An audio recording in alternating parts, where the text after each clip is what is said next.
Nice handy cat. Okay, I guess we have nothing to fear in Israel now. Newsom is showing up there, so yeah, he should straighten things right out.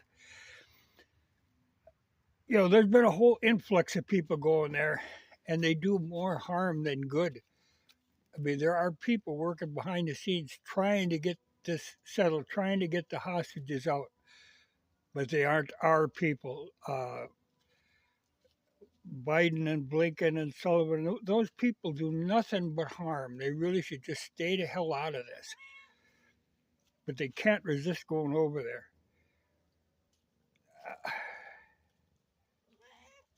It's just ridiculous, really. I mean, just stay the hell away. Let people who are actual diplomats handle this. We don't have diplomats. Our whole theory of diplomacy is either to bribe people or to threaten people. That doesn't fly anymore. So they should just stay out of this. But Newsom, he's got presidential aspirations, so he's got to show up there. Well, but no good will come of that. I don't know why they just, you know, the UN is trying to settle this. The BRIC nations are working to try to come up with some kind of settlement, try to get them hostages out. But we got to keep sending all our jokers over there to interfere. You should just stay the hell out of there. At the same time, we're pouring more weapon systems in there every day. Okay, what I'm doing here, I'm scheming. Well, the scheming is over, and that was just the hard part. The two new tires I've got to mount on the rims, and these are the K181s that I talked about because they have the high enough speed rating for what I need for this bike. These are good for 130, but still have a reasonable tread on them. See, the problem I run into, like if you get, like this is an old tire I ran for a while on my street bike, and I hated these. And this is how most new tires are. They're kind of rounded and very little tread on them. It's like almost running a slick. They're evolved from racing tires, and yeah, they're a soft compound, so they wear quick, and they work great on dry pavement. But that's all they were good on. I hated running them. I was glad when I finally wore that out. I didn't care for them type of tires, but that's what you'll almost always see now. All of the new type tires will come with that design. So I always have to go to the old style. But boy, I was glad to get them off there. A little bit of water, a little bit of mud, and you are just screwed with them. A good tire was these, but these are really wide, and they're actually a dirt track tire. And they're a pretty good tire. There again, they are kind of rounded though, but fairly soft compound. But there again, they're a Dunlop tire.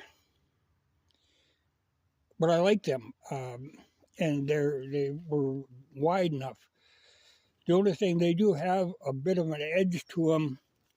They'll go over so far, and you get any further, and you're right on a scary little edge.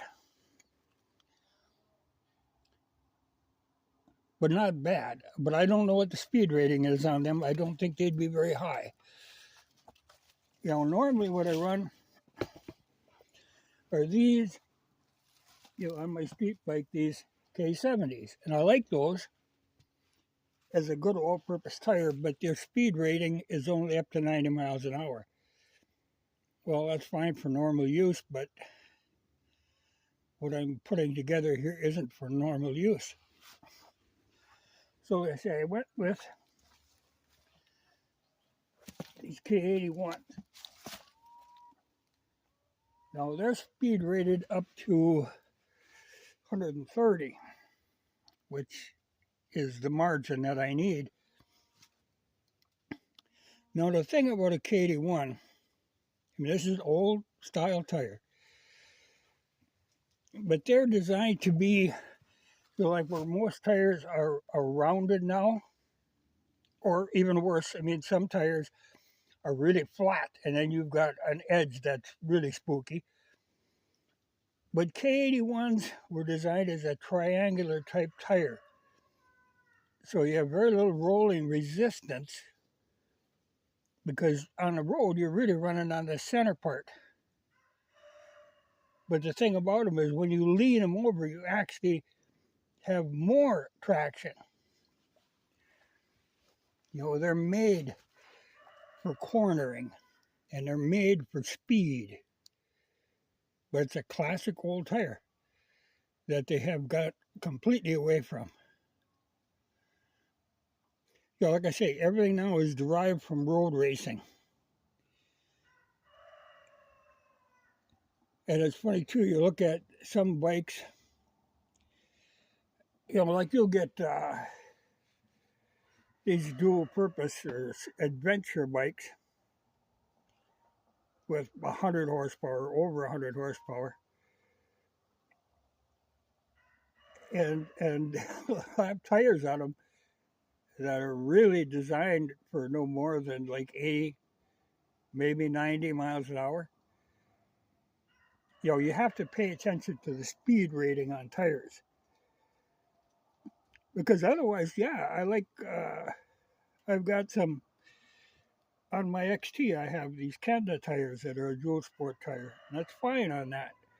And I like them, and I really wouldn't mind running them on this bike, except for the speed rating factor, because they aren't designed to take that speed. These are. And they're not bad. They're like 150 a piece. And I went up in size. Like an SR comes with a 418 on the back. I went to a 4 1/4 on the back. And they come with a 350 19 on the front. I went with a 410 19 on the front. Because I like a little more front tire than what they give you. So this gives me a little more height, a little more width, but it'll fit in that swing arm. And, the 410 instead of the 350, it might throw the speedometer off a little bit, but we'll see, what happens with that. I don't think it really is that much taller, though. It's wider. Yeah. See, it really isn't. It's about the same height as my K70s. See, I really like these old K70s. I ended up putting a new one on the rear of mine and a new one on the front. I got a lot of old K70s laying around, but they're a good basic old tire. A lot of these, like these K81s now, really what they're used for now is restoring old bikes, the old British bikes, because that's what they came with. That was the tire at the time for things like your Vincents and that sort of thing. But I think that'll be perfect. So that's my job today, this morning. Change both them tires. And they're both tube type. That's the GT100 is the tube type, which I prefer. And my rims are designed, they're a cast aluminum rim, but they were designed to be run with the tube.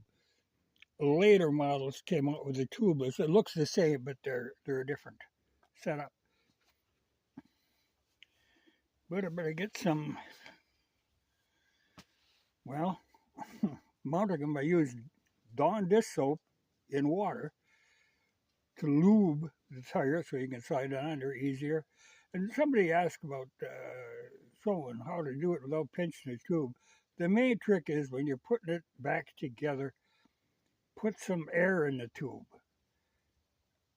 not a lot of air, but enough air so that the tube doesn't get in an awkward spot so that you pinch it. You have to learn to do that, but by running some air in them, it's not that tough to do.